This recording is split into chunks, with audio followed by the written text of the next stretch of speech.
Good morning. Today we are going to review Unit 3 Design of DC Machines. And in the syllabus, these are the topics given, that is construction, output equation, main dimension, choice of specific loading, selection of number of poles, design of armature, design of commutator and brushes, design of field, and computer program, that is design of armature main dimensions. Okay, next slide. In the next slide we are going to discuss about some of the introduction about DC machine. We know these basic information about DC machines. DC machines machine may either be a generator or a motor. The machine DC machine means the machine which works under the supply of DC is called DC machine. For whenever it acts as a DC motor, it drives the or it provides the supply electrical power output and it is and mechanical power input, that is called generator. Whenever it acts as a motor, it produces mechanical power output and electrical power input. These are the basic information we know. Generator mode or motor mode. Generator mode means it generates electrical power output with the consumption of mechanical power input. Motor mode means it produces mechanical power output with the consumption of electrical power. And one more mode is mentioned here, that is braking mode. What is meant by braking mode means the machine normally acts as a motor and at braking condition it works as a generator, and the electrical power developed in is either fed back to the supply or it is dissipated in the machine. When the electrical power developed during motoring condition is fed back to the supply, that is called regenerative braking. When it is dissipated in the machine itself, it is called dynamic braking. Okay, these are in this unit we are going to discuss about design of DC machine. Before going to the design, we are going to know about what are the applications of DC motors. What are the main application of DC motor mean? First one is traction. So traction purpose we are using DC series motor, and the DC motor play a major role in process industries, and it is mainly used in battery driven vehicles. DC motor is very quickly rechargeable motors. It play a major role in battery driven vehicles, and it is also used in some of the machine tools and home appliances, and it is also useful in automatic control, and it is used in servo motors and stepper motors. So these are the application areas of DC motor, and in this slide we are going to discuss about constructional details. In any machine there are many parts are available, but here we listed out three main parts. One is field, armature and commutator. Field system, this is the important part, which produces magnetic flux which are necessary for the excitation of the machine. And this field system is located in the stator of the machine in DC machines. There are other parts that are accompanied in the stator. They are poles, interpoles and frames. The purpose of pole is to produce main magnetic flux, and the purpose of interpoles is it is placed in between the main poles to improve commutation, and frames provides support to the machine. So these are the main parts that are present in the stator. In this next slide, we are going to discuss about armature. So armatures are the current carrying conductors and it is placed in the rotor or rotating part of the machine. Its main function is it helps in the process of electromechanical energy conversion. So the armature mainly consists of armature core with the slots and armature winding. These are the main parts of the rotor. The main parts of the rotor are armature core with the slots and armature windings. Okay, next slide is commutator. Commutator is present in the DC machine only because we are in need of some rectification of power.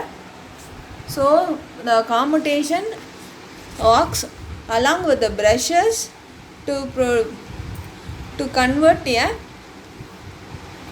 along with the brushes for a mechanical rectification of power.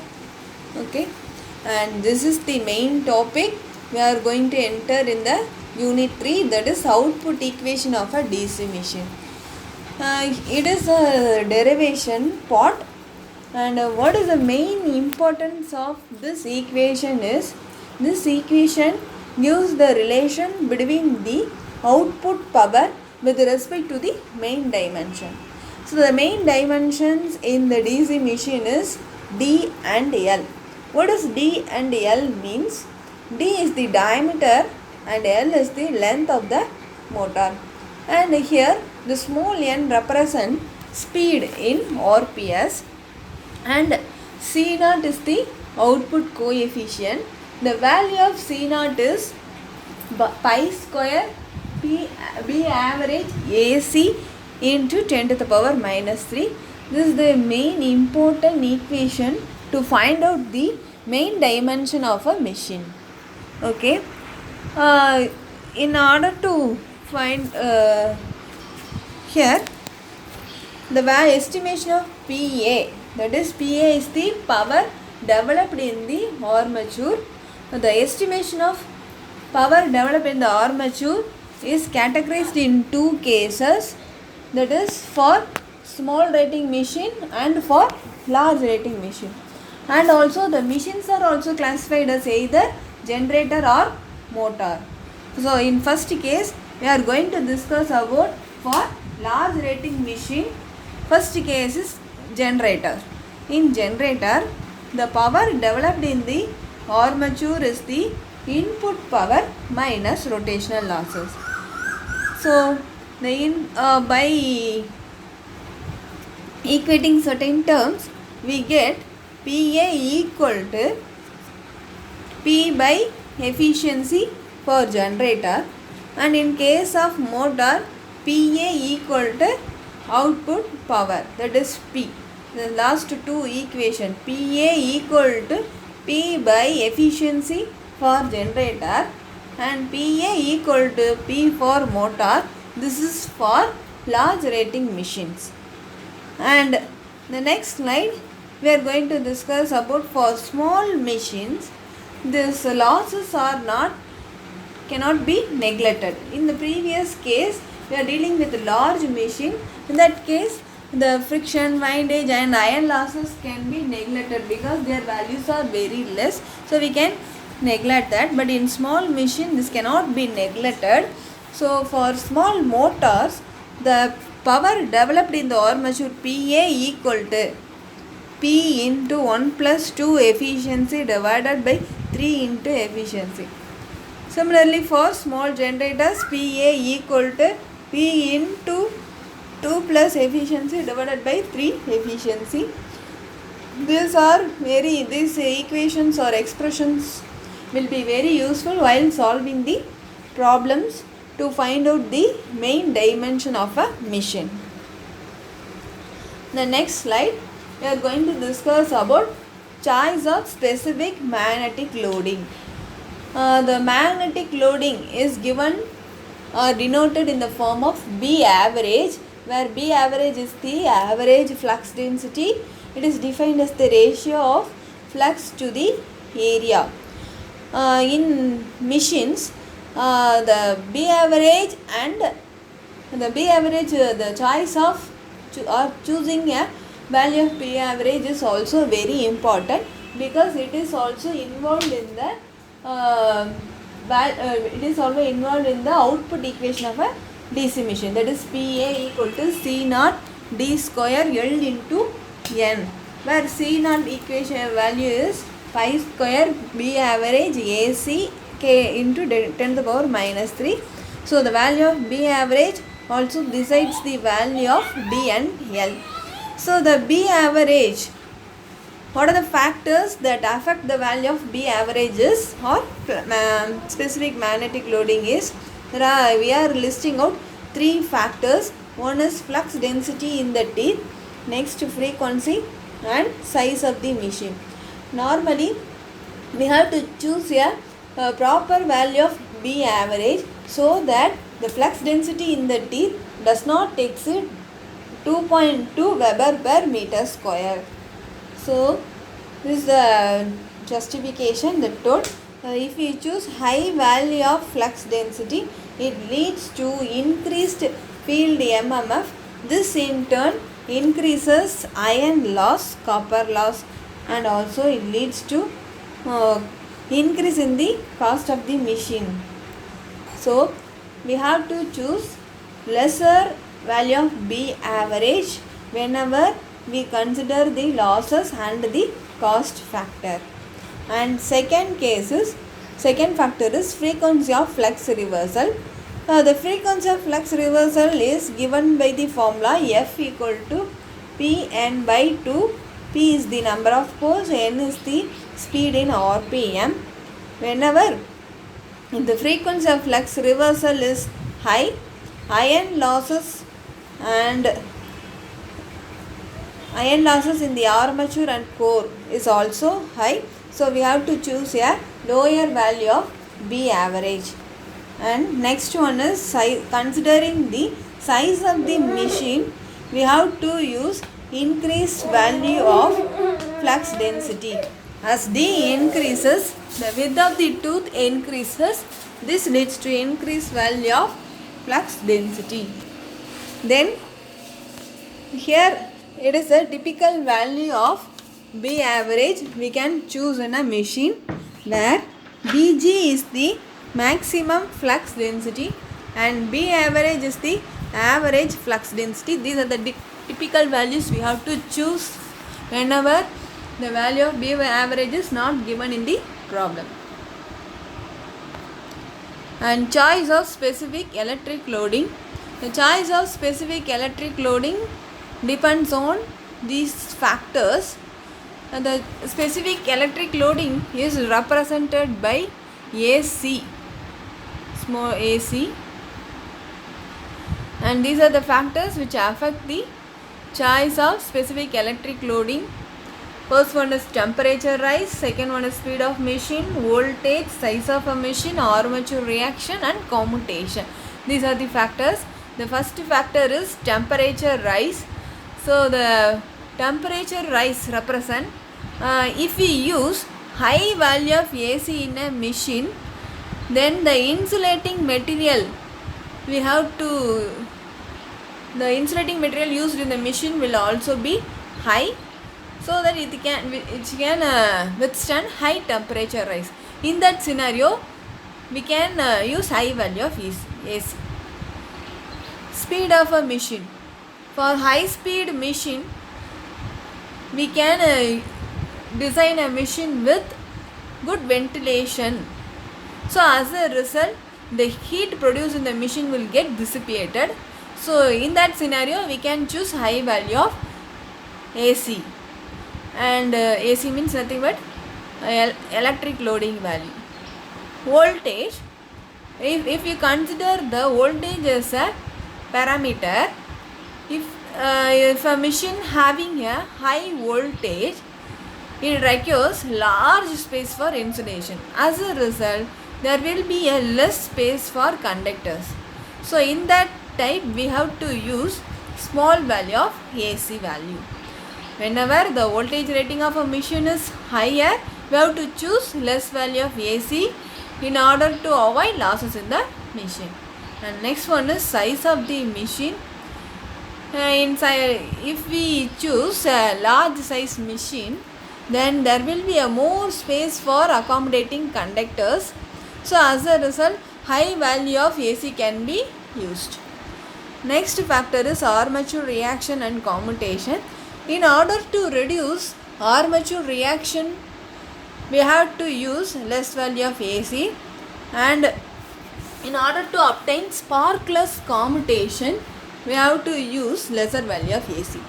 And in the last point, we mentioned that typical value of AC, whereas the value of AC lies between 15,000 to 50,000 ampere conductors per meter. This is the typical value of AC. And before going to the next topic, we review that the output equation of a DC machine PA depends on output equation of a DC machine PA gives relation between the output power developed in the armature to the main dimension of a machine. So from the equations, by rearranging that equation, we can find the value of D and L, where D is the diameter and length of the machine. And if we find the value of D and L, then we have to check whether find out D and L are within the range.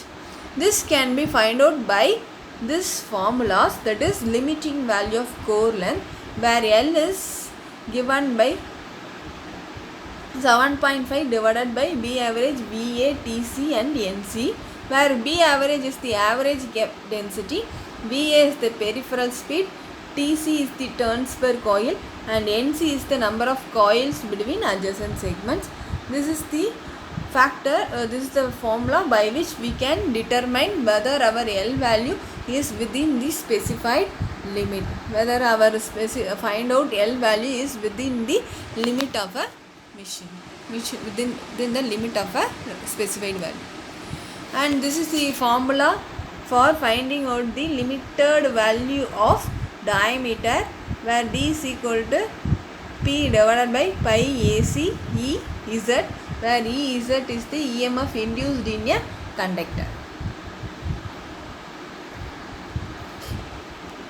And next topic is the important one. This topic can be asked in university questions. Selection of number of poles is the important factor in the design of DC machine. What are the factors that affect the selection of number of poles? Are frequency, weight of iron, weight of copper, weight of overhang, flashover, labor charges. So these are the factors we are going to discuss. First one is frequency of flux reversal, or frequency F equal to Pn by 2. If number of poles increases, the frequency also increases. Whenever the frequency increases, the core loss in the armature increases. Whenever the loss increases, the efficiency of the machine decreases. So we have to choose a proper value of P. And second point is weight of iron. So weight of iron is nothing but weight of core. In the core we have a flux. So the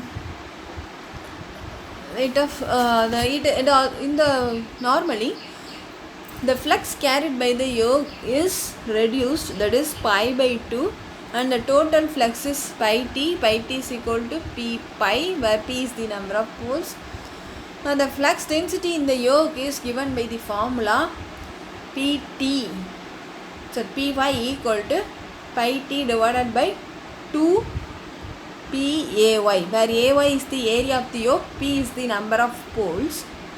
Here, by rearranging the equation, Ai is inversely proportional to 1 by P.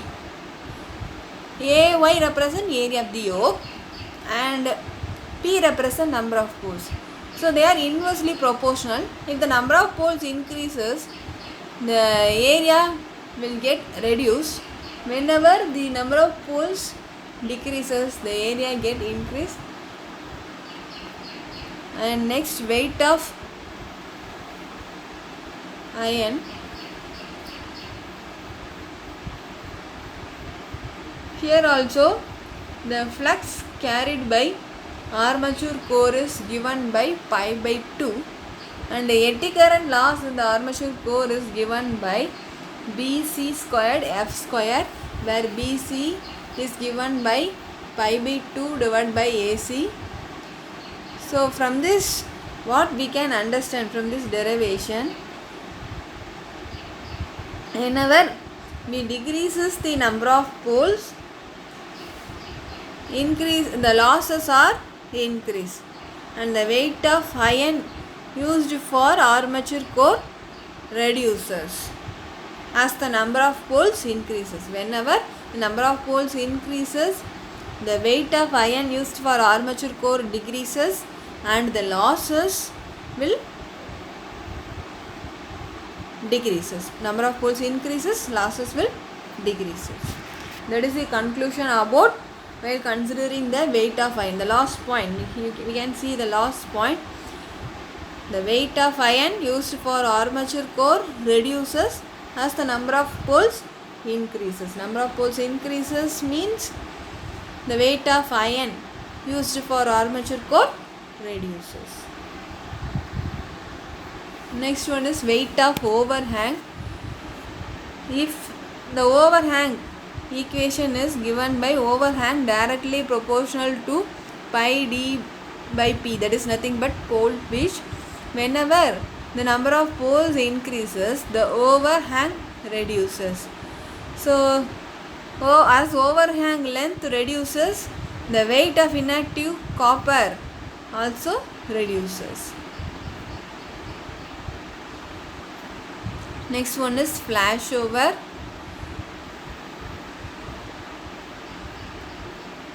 So it is also depends on number of poles.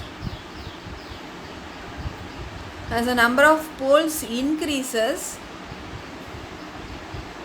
there will be a more flashover in the system. Since they are directly proportional by this equation. So we have to choose a proper value of poles. By that we can avoid the flashover in the system.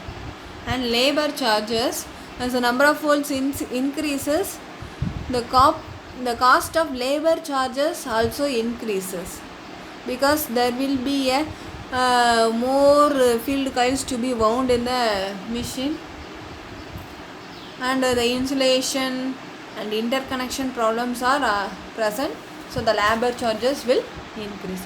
So these are the factors which affect the choice of number of poles. And while doing the problem, this topic is very much useful. Guiding factor for the choice of number of poles. The first guiding factor is we have to check the frequency of flux reversal for a desired number of poles. Whenever we choose the number of poles, their frequency of flux reversal should lies between 25 Hz to 50 Hz. And next point is the value of current per parallel path is limited to 200 ampere, and current per brush arm is limited to 400 ampere. This is the second factor we have to consider while selecting the number of poles. And third one is armature MMF. So the developed armature MMF for different rating of a machine are listed out. You have to choose a particular value. So these three factors has to be kept in mind while doing a problem. By step 1 and step 2 we are going to decide a proper value for our machine. By incorporating the first rule and the second rule, we are going to find the number of poles. Okay. And next one is design of armature.